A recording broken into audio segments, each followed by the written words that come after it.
Hi guys, welcome back to another episode of Geekify. You've probably seen it all over the place. It's on Netflix. It's in the news for many different reasons we'll get into. Is it good? Is it bad? Is it as bad as my current mustache? We don't know, but it is Red Notice.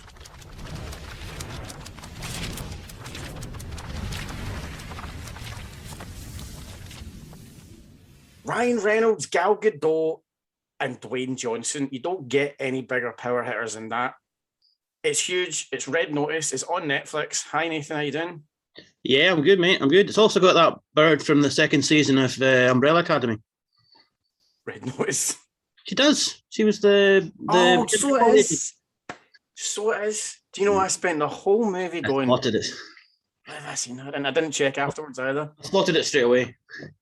Yes. She's the daughter, the bad daughter of... Yeah. I can't remember people's names now. But yeah, Umbrella Academy. Yeah. She's really good in that, actually, and she was a bit pish in this. Aye. I didn't really like her. Sorry for taking your phrase off, but I will... You'll hear that word again in a moment, don't worry. It's a bit of a giveaway for what you thought.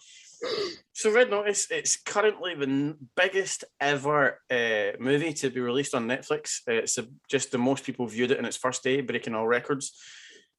Do you think it's just because it's all three of them, or do you think it's just because of the type of film it is, or do you think that it just got so much, so much press given its status, how much money it spent in those characters? What do you think? I think it's a bit of all of those things. I think another thing that went in its favour was it was released in all 180 Netflix territories in one day, which doesn't always happen. I think you put anything with The Rock and Ryan Reynolds, it's going to do well. I think you've got to treat those things a little bit of pinch of salt, because obviously Jupiter's Legacy was number one on Netflix for 3 weeks and then got cancelled because it was pish. So I don't think you can always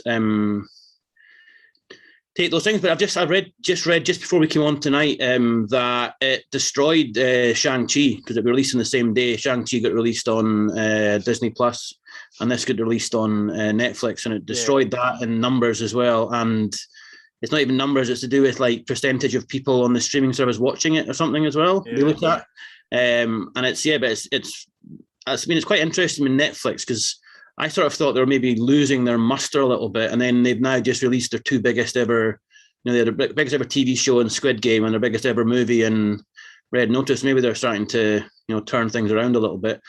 But yeah, I mean, I think that, like you said, I think the fact that it's the star power, and I think Netflix, they seem to be tying down stars now to these multiple. I mean, Ryan Reynolds, I think he got a 4 or 5 film deal. They obviously had that. What's that action film we did last year? 6 Underground. Yeah, which was awesome. Hopefully they'll do another one of them. Yeah.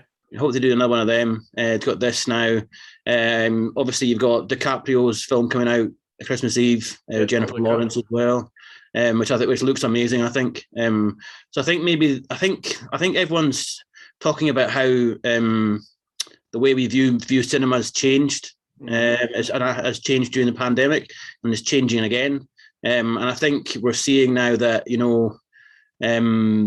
the old days of, I think cinema is not going to die by any stretch of imagination. I think things like DVD sales and things like that might flitter away into very little, because of the rise of streaming and downloading and stuff like that. And the gap between when it's getting released and when it's coming out into our homes, as it were, or even if it's like on demand or whether it's through a streaming service, I mean, it's down to like a month now, isn't it?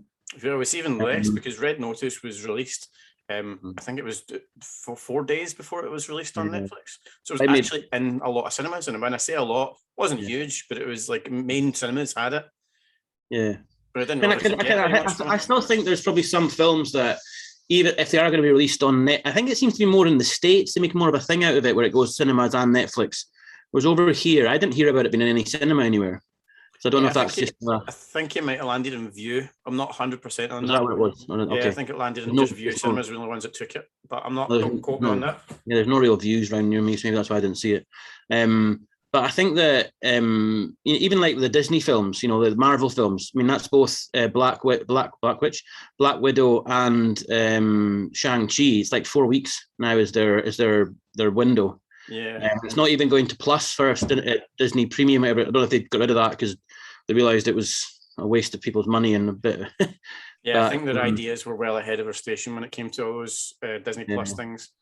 But even like something like Suicide Squad that came out at the end of the summer there, that was about 6-8 weeks, and then you could get it on demand on your TV. Yeah, I think a lot of that still has to do with the pandemic, though, isn't it? It's still a lot of, they're a bit worried about it making money and a bit worried about it losing the pace in marketing as well. I mean, that's like you said. I mean, I'm not that bothered about going to see the Eternals. I was going to go and see it, and then I thought, you know what? I'll wait 3 weeks and I'll watch it on Disney Plus at home. Yeah. You know? Yeah, so it's very much, I mean, the way I speak about Eternals, the way I'm going to speak about Dune, everyone I know says go see Dune in the cinema. I would actually recommend seeing Eternals in the cinema because it's Chloe Zhao, her kind of cinematography style is very broad and very big. It's not to say that it would be lost on a TV if you're watching at home, but I'll just sit really close to the TV so it looks big. It's TV, snap it in half and then just bend it around a wee bit and then put your head in it. It's really good. Gives that natural effect. Now the budget, I don't think was pretty much properly released for this film. 200 million, I heard. Yeah, it was very rough. It was all it wasn't official from Netflix. They never actually gave the proper budget, so it was literally guesses from people. But everybody said it's over 200 million. Now, one thing after watching this film is, did they just spend it on plane tickets with this crew? Because the fucking CGI was terrible. Some of the fight scenes were terrible. Some of the other bits of it were really, really bad. I mean, like, there was so much action. There's so much action that I think this, like, they just got on a location and then just added crap behind it. And it was really poor kind of explosions and stunts. I mean, I think you've got to think about the three big stars. I mean, The Rock's not going to do anything less than 25 million. Yeah. Ryan Reynolds is probably 20-25 million as well. Gal Gadot, however you say her name, probably Wonder Woman. 10 to 15 million. So, you know, that's like 65, 70 million there. And 130 million pounds it sounds like an awful lot of money, but it's not that much nowadays for a big action movie, you know. I mean, I'll tell you off the top what I thought of this film. I didn't think it was great. It was fairly pish, but I thought that the first hour and 10 minutes, I was really enjoying it. And then it just sort of frittered away and fell away a bit, and got quite predictable. And I thought the ending was atrocious. Yeah, so I'll tell you what I thought about it. You dickhead. I liked it. I didn't love it, but I really liked it. I really enjoyed it. It was absolute popcorn fluff. Yeah. But the more it's kind of left and it's left simmering with me, the more I started to analyze it and break it down a bit. Because once I finished, I text all you guys saying, like, I really enjoyed it. I thought it was really good, and it had such good feelings of National Treasure. Felt a wee bit Indiana Jonesy. It was that kind of actiony kind of stuff that was that with the film that I really enjoyed. But the more I thought about it, the more I kind of left and thought, actually, it wasn't amazing. Really didn't think it. I thought that the supposed twist, you know, at the end where, you know, The Rock is actually not a FBI agent and he's working with her. And I'm not being funny. He's working with Interpol, you know, the most high-tech police agency in the world, and they don't know that he's not a real FBI agent. And that was the one thing that I really thought about afterwards as well, was the fact that Interpol are the best of the best. Why is it in every bloody scene, it's like 2 minutes at the end of the action, kick down the door, Interpol, and it's like everything's done. They're always 5 minutes late to the party. Yeah. And I thought that, the other one, I love Ryan Reynolds, but I did think he dialed this one in a little bit. He just played the same character. He played like Deadpool without a mask, basically. Yes, he did. You know, and it's the same sort of. There's even one point, and I can't remember what part in the film. He breaks the fourth wall and talks to the camera at one point in it as well. Can't remember. I remember it. And then there's even, you said about Indiana Jones. There's a bit when they walk into that place, he starts doing the Indiana Jones theme, doesn't he? Yeah. You know, and there's the same joke over and over again about, you know, The Rock looking like a penis, about how he's bald, how he loves him really, and all sort of stuff. And it's just like, it just felt a bit dialed in from him. The Rock did what The Rock did, and Gal Gadot can't act. I know, I hate to say this because I thought that the action scenes, when obviously we did Pish Flounder Cunt Flap before the review of that film.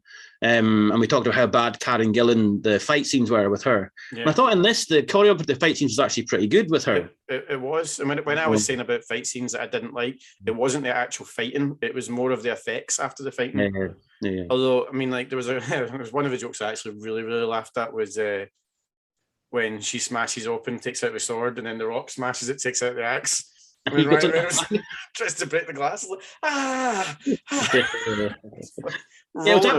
it was probably up to there that I really liked. It was after that I started to not like it that much. Yeah, I think it got lost in too many locations for me as well. I think it seemed to just go here and here and here and here. You couldn't get any feeling for what was happening. It was just so much. No. But like I said, I was looking forward to it. Like you said, I wasn't expecting it to be some highbrow thing, or I expected it to be a bit of popcorn, but I just thought that it lost its way after that. I mean, that scene when they're in that guy's party. And the guy, I don't know why they gave him that stupid fucking English accent either. Oh, don't even get me started on this. I was actually going to want to discuss this guy. You know my thing with accents, Chris. But it wasn't even an accent. So the guy, I checked it. I think the guy's Australian. Yeah, he is. I've seen him in a few voice. Things, It's not an accent. It's why does he speak like this? Yeah, it's like, he was sound stupid. The thing I remember seeing him in, he was in Silicon Valley as one of the investors in that. And he plays like a wild, brash. I mean, he always plays a similar sort of character, but just the voice was just like, why are you putting that stupid voice on, son? He's obviously done it on set, and somebody's went, "Oh, that sounds great," and they've just stuck with it. Like, it didn't work. It really broke the scene, and it really changed the whole dynamic when I was watching him as a character. It really pissed me off. Actually, it just sounded ridiculous. Did you not think though a little bit like you're talking? I mean, you were saying that you didn't like the fact that it jumped about, but do you not think it jumped about and then they spent so long in that one place, that scene, and then in the dungeon and stuff like that? Do you think maybe if it got out of that quicker and they kept on jumping about, it might have felt a bit better? Yeah, it felt like here's a new location, but it's only ever going to be in this room in this location. Yeah. It's like here's the exposition outside. There's a helicopter going around a beautiful castle, but it's just in this room. Yeah, and that's what it kind of felt like to me. And I was like, not really getting this at all. I loved the bit of the prison at the start. I thought that was really good. Yeah, that was good. Quite funny, and the way he's figured out how to. Because I was watching it when he was making that wall, thinking, why has he put that little stone in there? Yeah, I was thinking that the whole time, and he's like, and then later on he has the line like, there's a line. It was she said something about him getting caught and put in prison. She went, yeah. He said, yeah, but then I'll escape. That's what I do. It did analyze quite a lot of good tropes of kind of movies like that in general, but for me, like there isn't a lot of this type of movie anymore. It's a movie that we've not seen very much. There's not a lot to compare it to, which again it is getting a lot of good reviews from some people, but it's getting stinking reviews from others. So it's very all over the place. But for me, I don't know if I felt that, because I'm sure I've mentioned on this before, one of my favourite ever film, possibly my favourite ever film, is a film very similar to this called Hudson Hawk, which most people haven't heard of. It's a bit weird. Bruce Willis, Richard E. Grant, and can't remember who else in it. But it's a heist movie. It's very much that kind of same kind of idea of this film. So I don't know if it was the fact that I felt quite nostalgic watching this film is why I enjoyed it immediately afterwards, because you don't see heist movies like this anymore. You've got maybe Money Heist is kind of a heist movie. Yeah, it's a bit more serious, isn't it, though? Yeah, it's a bit darker, but we don't have this anymore, this kind of genre. You had Widows. Remember the Queen? Which wasn't great. It was a remake of a 1980s British TV show with Viola Davis and what's her name? Vicky was in it as well. Yeah, I know who you're talking about. And then obviously you've had the ones that we've talked about more recently, like Cop Shop and Wrath of Man, stuff like that, which are a bit. I mean, like I said, I think maybe the heist genre is making a bit of a comeback, like genres do in movies. They seem to go, like horror disappeared for a long time, and it's made a big comeback. Maybe this is the time of the heist movies making a comeback at the moment, which I'm all for. I mean, I love them normally if they get them right. And I just sort of thought afterwards watching this film, you could imagine this being Arnold Schwarzenegger in the Rock role, and I don't know, Steve Martin in the Ryan Reynolds role, and then make it in 1988, and it would have been the same film. Pretty much, yeah. That's exactly it. It's one of those films. It's just not been done for so long. Anyway, Yeah. it is that type of movie. It's a very specific genre, and it's just not been done for so long and not been done well. So I don't know if that's one of the reasons why I enjoyed it so much. I mean, it's in the end set up like for there to be a sequel or a group of films, I would say, with those three doing heists. Yeah. Then the way like you said, Six Underground was set up that there was going to be, that it could have been numerous other, because obviously there was the 8 people and they only managed to get one of them, so there's possible of 8 films. And we've not heard anything else about another film in that series. And they've done that a few times. Netflix. Remember Bright, the Will Smith one? That's getting a sequel. Is it? Because I loved that movie, and yeah, that was a great movie. Stinking reviews again, but I really liked it. But there's all we were talking about that for a sequel, and then sort of the noise sort of disappeared for a while, as it were. But I just think that it's set up for a sequel. I mean, it's done gangbusters with numbers and stuff like that. So, and I think that I was reading somewhere, or somebody was telling me that Netflix quite look into now how often people rewatch things. Okay. Because people if you rewatch something more than one, like over again, you're more likely to keep your Netflix subscription because you can watch it again. Yeah. Something like that. And that's one of the reasons why Jupiter's Legacy, although it did really well when it opened, people weren't rewatching it at all, ever. Yeah. Most people set fire to their actual TVs and set-top boxes. But I just think that it's obviously going to get some sort of sequel. Which I don't know if I'm that keen on, to be honest. I'm not. To be honest, like, as much as I enjoy it, I don't want one. Like, I enjoyed it for what it was. I'm not interested in the concept again. I'm just chasing down a mystery artifact. Speaking of heist movies, did you watch Army of Thieves yet? No, I haven't. Oh my god, man! So much better than Army of the Dead. So much better. You mean it's an 11 out of 10? Oh, yeah, that's right. Yeah. But it's so good, so good. I mean, I was expecting it. I liked that character in the original one, but that was phenomenal. I mean, that's another heist movie. You know, even Army of the Dead, basically a heist movie. You know, with zombies in it. You know, that is especially. See, shows you when you actually think about it. There's loads of heist movies. I'm just not thinking about it properly. No, but there wasn't, and it seems to have been a glut of them recently. Yeah. And it seems to be making a comeback, definitely. Yeah, I just don't know. Like I said, like if they did make another one, I don't think I'd be invested in it. I wouldn't really bother. I'd watch it. I'm not going to go out my way to watch it. I'm glad it'll be next Netflix. I certainly wouldn't make it. It's not event cinema for me. I think that's the thing about Netflix. I mean, we've talked a lot in the past about how, you know, these Netflix films, and they're basically like B movies. You know, the quality's not really there because it doesn't really have to be, because people want to watch them regardless because they're you know, they're there. They paid their £6 a month, £8, whatever. How much is Netflix now? £8 a month, whatever it is. They've paid it, and so if it's on, they'll watch it. They got spare. I mean, like I said to you, I watched that film Love Hard last week, which I would never normally watch, but it's on Netflix, so you watch it. Yeah, exactly. By the way, utter pish. Don't watch it. So we're not even going to do a review of it. Just utter pish is a good description for you to know that Nathan really enjoyed it. Yeah. But so Red Notice, it's not even a thumbs up. I'd probably say it's a thumbs a bit there for me. It's 5.5, 6 out of 10. Yeah, I'm not far. I'm honestly not far. I'd probably a wee bit higher than me, I'd imagine, but yeah. Yeah, I'm a smidge higher than you because I probably enjoyed it quite a good bit. But I didn't really pay super amount of attention to it. And it's not, like I said, if I did a sequel, I don't think I would go back to see it again. So it's probably definitely, I can't rate it very high on that. Like other films, I would say, like, I don't know, like I've seen Ghostbusters today. So that's like a legacy film. So I went back on it being a legacy film to watch it. Really enjoyed it. Hopefully we'll get a chance to do a review on that.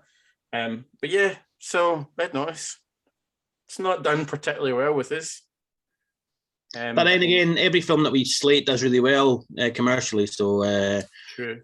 They should put our tagline on all the movies saying they said it was pish, and then everyone will go and see it. Yeah, Geekified hated it, therefore it's going to be the rest of the world enjoyed it. But we do have very, very diverse opinions on this show. I'm sure as you all know, like Army of Thieves being a gem.